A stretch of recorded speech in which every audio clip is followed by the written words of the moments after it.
pemikiran hukum Islam Ibnu Idris Asy-Syafi'i. Background atau latar belakang. Nama lengkap Imam Asy-Syafi'i adalah Muhammad bin Idris bin Al-Abbas bin Syafi'i bin Al-Syaib bin Ubaid bin Abdul Yazid bin Hashim bin Al-Muthalib bin Abdi Manaf. Beliau lahir pada bulan Rajab tahun 150 Hijriah atau 767 Masehi di Gaza, Palestina. Beliau juga dikenal sebagai ulama besar dalam sejarah Islam yang terkenal karena kontribusinya dalam bidang ilmu hukum Islam. Metode pemikiran. Imam Al-Syafi'i adalah pendiri mazhab. Beliau juga pernah melakukan kajian-kajian hukum dan mengeluarkan fatwa-fatwa fikih. Bahkan telah menyusun metodologi kajian fikih dalam kajian fikihnya. Al-Syafi'i mengemukakan pendapat bahwa hukum Islam harus bersumber kepada Al-Quran dan Sunnah serta ijma'. Apabila ketiga sumber ini belum memaparkan ketentuan hukum yang jelas dan pasti, Al-Syafi'i telah mempelajari qaul sahabat dan baru kemudian ijtihad dengan qiyas dan ijtihad. Proses penggambaran keilmuan Imam Syafi'i. Dalam usia kurang lebih 9 tahun, berkat ketekunannya beliau telah mampu menghafal Al-Quran sejumlah 30 juz di luar kepala. Keberhasilannya menghafal Al-Quran sejumlah 30 juz membuatnya tertarik terhadap ilmu lain.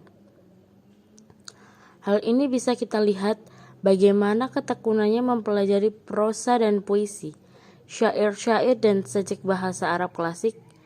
Sebelum mempelajari hadis dan fikih, Imam Syafi'i pernah mendapatkan teguran dari juru tulis bapaknya Mushab untuk meninggalkan kesenangannya menyanyi dan berdendang. Ada beberapa dasar keilmuan yang dimiliki Imam Syafi'i dan telah melebarnya cabang-cabang ilmu lain, yaitu ilmu tafsir, usul fikih, mustalah al-hadis dan lain-lain. Prinsip-prinsip hukum Islam Imam Syafi'i. Yang pertama, prinsip keyakinan atau al-yakin. Yang kedua, prinsip kesinambungan atau al-mutawatir. Yang ketiga, prinsip analogi atau al-qiyas. Yang keempat, prinsip kesepakatan atau al-ijma'. Yang kelima, prinsip kepentingan umum atau al-masalah mursalah. Yang keenam, prinsip keluasan atau al-ruqsah. Dampak pemikiran Imam Syafi'i. 1. Pengembangan hukum Islam. Imam Syafi'i mempengaruhi pengembangan hukum Islam dengan mengembangkan sistem hukum yang terintegrasi dan konsisten.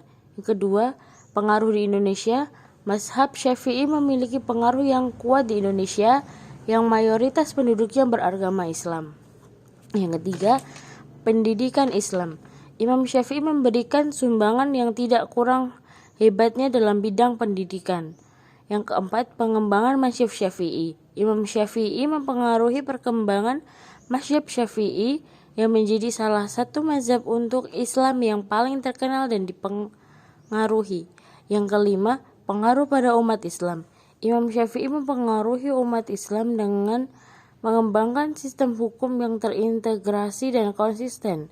Imam Syafi'i mempengaruhi umat Islam dengan mengembangkan sistem hukum yang terintegrasi dan konsisten. Kesimpulan, Muhammad Ibnu Idris Asy-Syafi'i adalah seorang ulama dan pemikir hukum Islam yang dikenal karena kontribusinya dalam bidang fikih atau hukum Islam.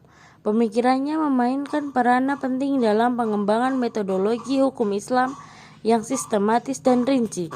Asy-Syafi'i merumuskan prinsip-prinsip hukum Islam dan mendefinisikan dasar-dasar hukum Islam yang masih dipakai dalam fikih Syafi'i hingga saat ini.